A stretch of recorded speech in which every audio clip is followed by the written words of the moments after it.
My eyes snapped open, and I was sinking into freezing, pitch-black water. I couldn't swim. My instincts screamed at me to thrash, but the panic only dragged me down faster. Just before I blacked out, a strange, dead silence filled me. No fear, no joy, just a profound emptiness like that of a monk reaching nirvana. I distinctly remembered collapsing on the factory floor at work without warning, then a blur of ambulance lights and the ER. Was this my final hallucination? Let's make a deal, shall we? In the eerie silence, a cold, synthetic voice echoed directly inside my skull. Who are you? I tried to think the words. Me? In the terms of your web novels, call me the system or the administrator. Whatever works.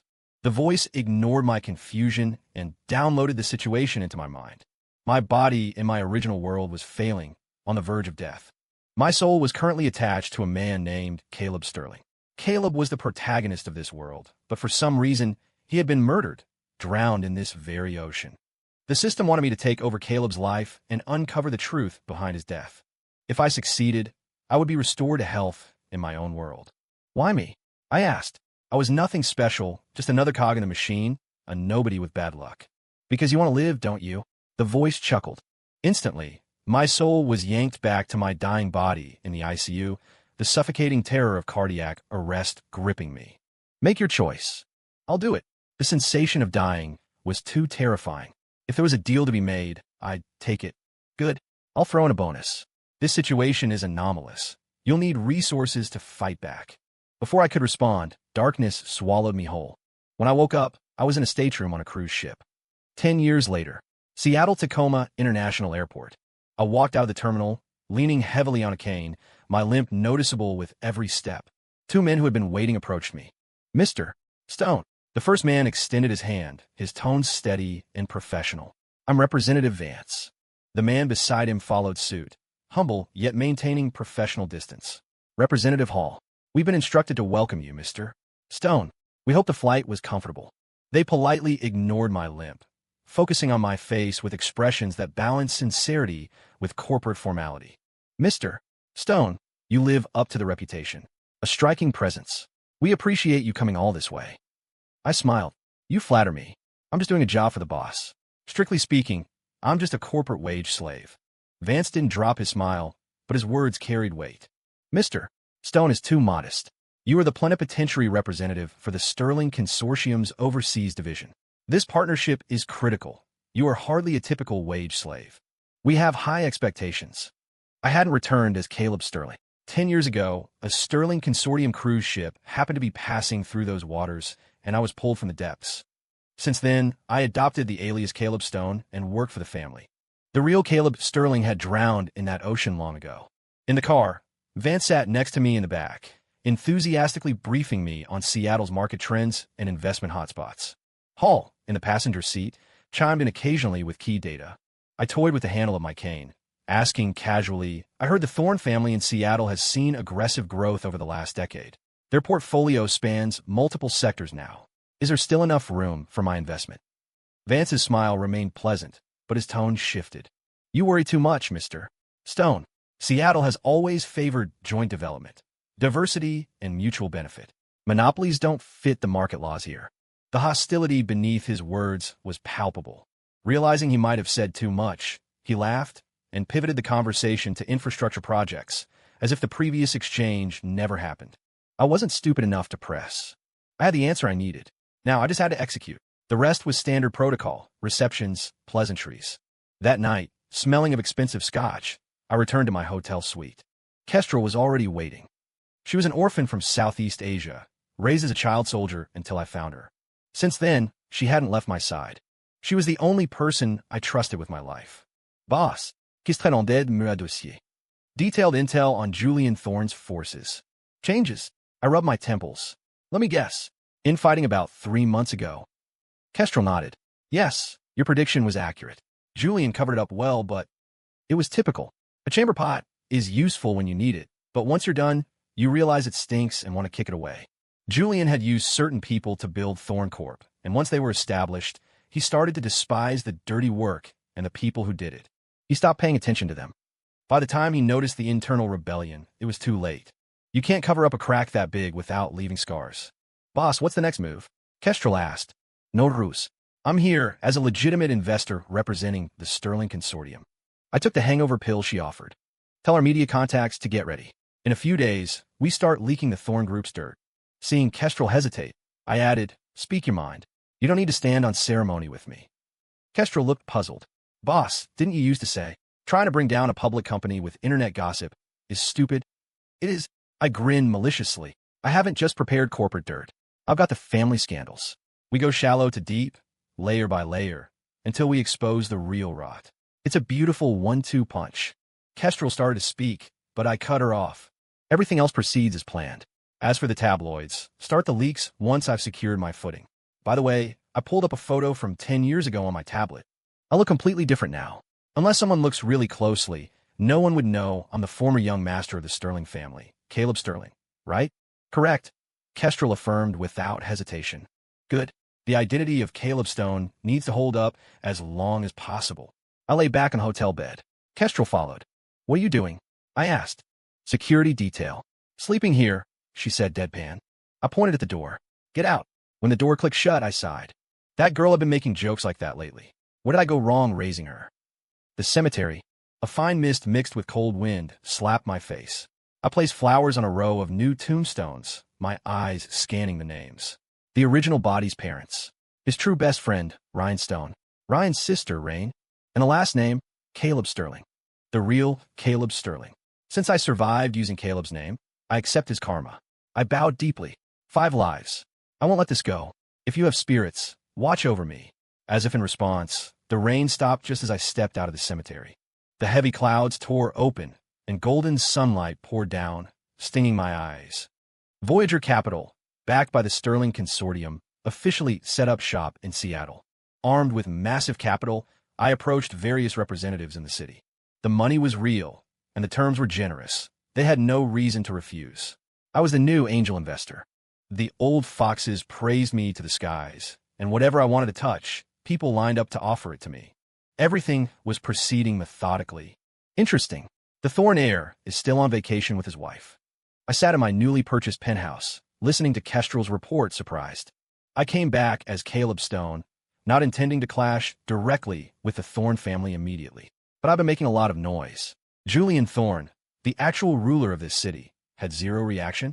I hadn't drastically altered my appearance. Rumors were already flying that I looked like the Caleb Sterling who vanished 10 years ago. If my theory about Julian's identity was correct, that he was the mastermind, he shouldn't be sitting still. Julian left with Miss Hall a week before you arrived, Kestrel said. Something about a 9th anniversary global honeymoon tour? They've done this for the last few years. Usually 3 months minimum, traveling the world. I asked, does he know nothing about the current situation in Seattle? I'm making waves. Kestrel answered bluntly. 2 possibilities. 1, he doesn't consider you a threat. 2, he legitimately doesn't know what's happening. Seeing my skepticism, she added, before leaving, Julian ordered his subordinates not to contact him unless it was a dire emergency. Given how ruthless Julian became 10 years ago, the first guess was impossible. The second was absurd. But if you eliminate the impossible, whatever remains, however improbable, must be the truth. Someone was helping me. Someone was blinding Julian, manipulating everything from the shadows. Boss, do we continue? Kestrel was smart. She saw my hesitation. Why wouldn't we? I didn't hesitate. Tell the media. Start the leaks. Kestrel looked doubtful. Boss, are you really going to rely on internet opinion to fight the Thorn family? I shook my head. First, I don't expect to topple them with tweets. That's unrealistic. Second, the things we're exposing are backed by hard evidence. It's not slander. You want to force him to come back? Kestrel asked. I smiled grimly. Bingo. If I'm not wrong, Mr. Julian Thorn is a fellow countryman of mine. Where we come from, public companies are terrified of online scandals. If handled poorly, stock prices tank. Kestrel hesitated. Weren't you too? Fellow Cedarlites, originally? And also, she swallowed the words, former best friends. More than that. I scoffed. We are old acquaintances from the same sky. Julian, up, up, down, down, left, right? Are you ready to play?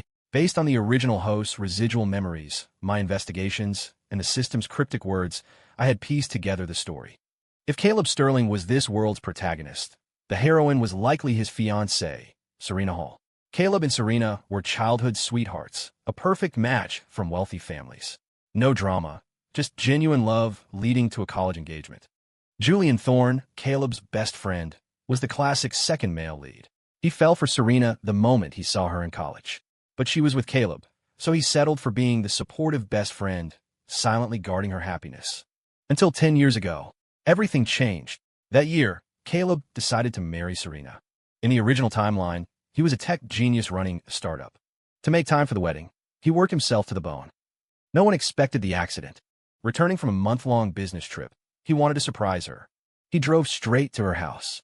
In the city center, his eyes caught a massive digital billboard. His blood froze. The screen showed Serena in a wedding dress, holding Julian's arm, smiling sweetly, celebrating the engagement of Mr. Julian Thorne and Miss Serena Hall. Caleb was blindsided. Dizzy with shock, he drove to the venue listed on the poster, the Grand Hyatt. He stopped at the entrance, but before he could unbuckle, he looked at the greeters. It was Julian, wearing a perfectly tailored suit, holding a glass of wine, standing there as if waiting for a show. Their eyes met. Julian raised his glass, nodded slightly, and mouthed one word, "Loser." The next second, a truck slammed into Caleb's car. The memory ended there, but my questions piled up. The Grand Hyatt was 15 miles from the cliff where Caleb drowned. How did he get there after the crash? Why did he know nothing of the engagement until he saw the billboard? They talked on the phone for an hour every night. Serena's duplicity was terrifying. My investigation revealed that the day Caleb died, his parents suffered sudden heart attacks and passed away. After the family perished, Caleb's friend Ryan Stone suspected foul play. He tried to investigate. Suddenly, he too had a heart attack while driving, plunging off a cliff with his sister. No bodies were found. Julian's ruthlessness was absolute. Before that year, Julian was known in Seattle as a coward, a soft boy who couldn't speak up. But 10 years ago, his personality did a 180. He purged the Thorne family dissidents with an iron fist. The Thorne Empire's success was built on blood. Whenever a project hit a snag, opponents would suddenly fall ill or die. He didn't kill everyone, just enough to scare the rest into submission. After taking power, Julian pivoted the family business into tech and new media, specifically streaming content. The strange part, he only gave broad directions. He'd say, short-form streaming series, low cost, high return, do it. He ignored the details. When the shows flopped because the scripts were garbage, Julian personally stepped in, live streaming with his wife to act out scenes, using his influencer status to save the project. Julian was obsessed with public opinion. He curated a deeply devoted, down-to-earth CEO persona on social media. Ruthless tyrant in private, fame-hungry influencer in public. A walking contradiction. And those behaviors reeked of familiarity. That's why I was sure he was a transmigrator, a traveler like me. So, I chose to use the internet to bait him. He might not care about operations, but he cared about his fan base. I hoped the shadow manipulator helping me would let this news slip through to him. I didn't care about the manipulator's motives. The system said, find the truth, finish the mission, leave. I used to be a nobody. I didn't have the energy to unravel 4D chess moves. Julian returned to the country quietly. No fanfare this time. That night, I threw my first punch. Voyager Capital was the darling of Seattle. The local tycoons threw a gala in my honor. I accepted, specifically requesting Julian Thorne and Serena Hall be invited. The old foxes grinned, sensing blood. At the banquet hall, I finally saw him. Julian arrived with Serena. He looked rough. He obviously just caught up on the news. The man challenging his empire, looked exactly like the dead Caleb Sterling. He had some composure. He hid the shock and hatred quickly, plastering on a bright smile as he walked toward me. Hey, my brother. He shouted the English phrase in a weird, exaggerated accent, slinging his arm around my shoulder. I heard a Caleb Stone was in town who looked just like old Sterling. I can't believe it's actually you. I brushed his hand off my shoulder. Mr. Thorne, you're mistaken. I am Caleb Stone, not Caleb Sterling. A flicker of arrogance crossed Julian's eyes. His tone dripped with sarcasm. Is my brother still holding a grudge about Serena? Serena and I getting together was a twist of fate. Every year, when I burn incense for you, I pray you don't blame me from the afterlife. He dragged out the vowels, trying to provoke me. I wasn't the original Caleb, so mentioning Serena meant nothing to me. Even if she stood right there, I wouldn't look at her. She disgusted me. He clearly didn't understand the rules of the game. At this level, even mortal enemies maintain decorum in public. His sarcasm wasn't just embarrassing him. It was embarrassing the entire Thorne lineage. But since he was a fake, it made sense. Seeing my calm, mocking stare, he gritted his teeth and targeted my limp. Caleb, look at you. dressed like a human, holding a fancy cane. I bet I can run faster than you now, ah. Before he finished, I slapped him across the face. He flew backward, crashing into a banquet table. Plates and glasses shattered, sending appetizers flying. You talk like that. I slowly wiped my hand with a silk napkin. Because you're begging for a beating? Wish granted.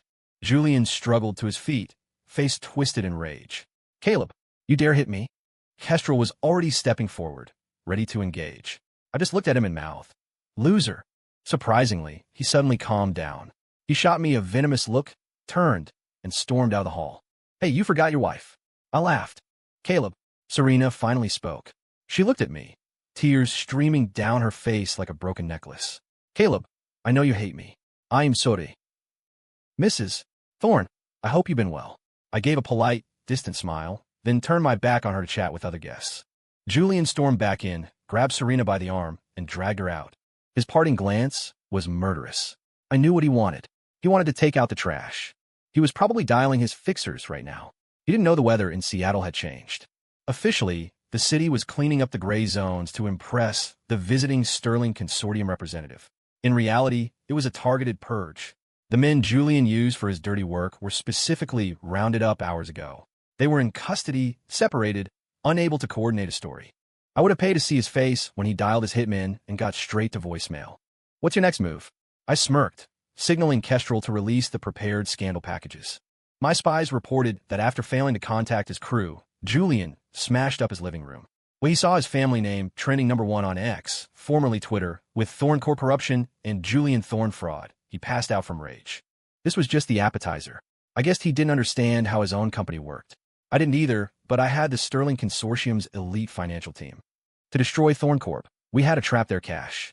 The strategy: exploit Julian's ego. We leaked insider info about massive returns in the Cayman Islands market. He took the bait, dumping huge liquidity into it. The Cayman branch of his company was only successful because the Sterling family allowed it to be.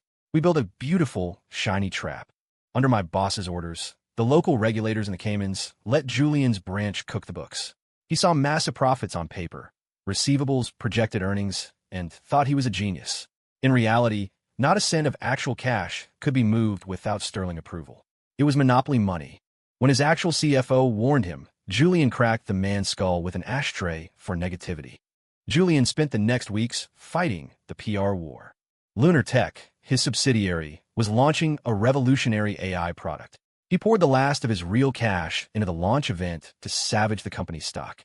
The stock actually went up briefly. He celebrated with champagne. He truly didn't understand that bad tweets don't bankrupt a conglomerate. His managers knew, but nobody wanted to get hit with an ashtray. The launch event. Julian wore a white suit, holding a wine glass on stage. He thought he looked like Tony Stark.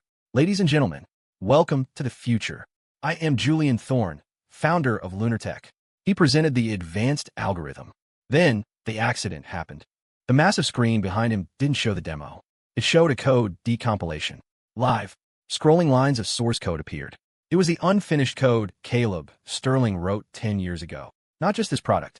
The screen cycled through Lunar Tech's entire catalog, matching the revolutionary code to Caleb's decade-old open-source drafts. The audience, full of tech journalists and engineers, erupted. Julian looked confused. He clearly didn't know what was happening. He didn't write the code. He just stole the credit. I wanted to see despair. I only saw confusion. It was boring. I stood up, leaning on my cane. Before leaving, I looked at him in mouth. Loser. Why did his tech team sabotage him? Because the Sterling family bought them out weeks ago. I immediately filed the IP lawsuits. The liquidation began. Investors, who I had secretly coordinated with, pulled their funding simultaneously. Banks called in their loans. The old foxes of Seattle tore Thorne Corp apart like a pack of wolves. Within a month, the Thorne dynasty was erased from Seattle. Interestingly, no one stopped the feeding frenzy. Boss, your revenge is almost done. Why do you look miserable? Kestrel asked, seeing me slumped in my chair. I'm not just miserable. I'm empty. Have you ever trained for a title fight and the opponent trips over his own shoelaces and knocks himself out in round 1? Got it. Kestrel nodded and dragged me toward the lounge. What are you doing? You're repressed. I'm helping you relieve stress. Her eyes were suggestive. Get out. I pointed at the door. I was irritable. Julian had fled the country with the remaining cash, leaving Serena behind. He flew to a non-extradition zone in the Caribbean. hoping to access his offshore accounts. I just got the news. Upon landing, he was welcomed by the authorities. It should have been a perfect ending. I proved the truth. A body snatcher caused the tragedy. Julian was gone. But the system hadn't said a word. I remembered the deal. Uncover the truth, and I restore your health in your world. Why hadn't the system come for me? Did I have to live out Caleb's natural lifespan? Boss, Kestrel interrupted my brooding. Serena Hall is in the psychiatric facility. She's screaming to see you. No. I refused. Then I paused, feigning surprise. She remembers me? Sounds like a delusion. Tell the doctors to increase her dosage. Help her recover faster. The old foxes have been thorough. When they ate Thorncorp, they ate the Hall family too. Serena's father jumped off his office building. Her mother went insane. Serena, crushed by the double bankruptcy, snapped. Putting her in a care facility was the kindest option. What now? I asked Kestrel, who looked like she was wrestling with a ghost. Boss, Sebastian Vance arrives tomorrow. We need to leave tonight. She looked like she was about to vomit. I didn't move. Go where? Before she could answer, I said, Vance is coming to liquidate me, isn't he? Kestrel's face went pale. Boss, you knew. Of course. Fate's gifts always come with a price tag. My revenge was too easy. I was just a figurehead, a mascot, a pawn. The Sterling Consortium had been infiltrating Seattle for years. I just gave them a face. Now that the local powers were crushed, the white glove needed to be discarded. I knew this, but I thought the system would extract me before the bill came due. The system was either playing me, or I missed the real truth. Both options led to a dead end. Kestrel hadn't betrayed me. Vance's people approaching her was part of my plan. I thought I'd be gone, so wanted her to have a connection to the new boss. I didn't expect her to choose loyalty to a dead man. Do it, I said calmly. I wasn't resigned because I was weak. I was resigned because I couldn't run. The assistants Vance placed around me were guards. Kestrel started crying. Boss, I can get you out. Canada, Russia. The world is big. Julian's arrest in the Caribbean was a message from Vance. I sighed. He has reach everywhere. You run with me, you die with me. I've jammed the bugs, I whispered. He can't hear this. Do it now. It's your only chance. I can't. Kestrel broke down, hugging me. Suddenly, the office door burst open. Several of Vance's mercenaries, men I had treated well, rushed in. Mr. Stone, go.